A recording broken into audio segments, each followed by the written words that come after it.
The town slept in silence. A single streetlight flickered, painting the empty road in pale yellow. Arda stepped beneath it, hands in his pockets, breath turning to mist. He checked his phone. Every night, without fail, he ended up here. He didn't know why. At the end of the street, something was different. Between two buildings stood a narrow shop glowing with warm golden light. There wasn't there before, he whispered. A wooden sign creaked above the door. ***, tomorrow, open after midnight, ***. Far away, the clock struck 12.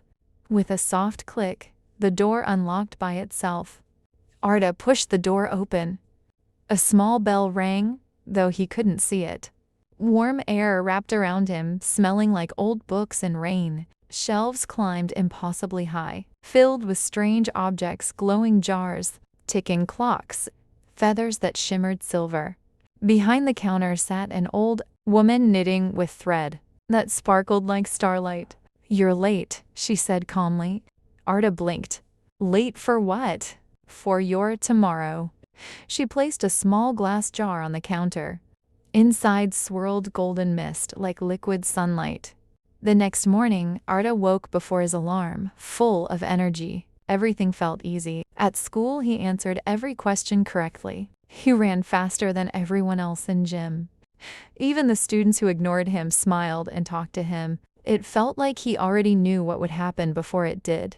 Because he had lived this day once already. That night, the jar was empty. Arda rushed back to the shop at 11:57 p.m. Another jar waited on the counter, and another the next night. Each borrowed tomorrow made his life better. Friends, success, confidence. For the first time, he felt important. But weeks later, he noticed a tired older man watching him from across the street. The man's eyes were sad and strangely familiar. Arda ran to the shop, panic rising in his chest. "What happens when I run out of tomorrows?" he asked. The old woman stopped knitting. "You don't run out," she said quietly. "They come from your future." Arda's heart dropped. Every perfect day he used was one less day he would live later. Birthdays, dreams, laughter, disappearing before they could happen.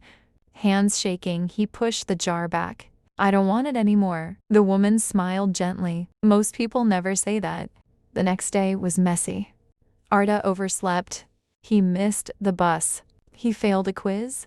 Juice spilled on his shirt. But when his classmates laughed with him, not at him, something warm filled his chest. This day wasn't perfect. It was real. That night, he returned to the street one last time.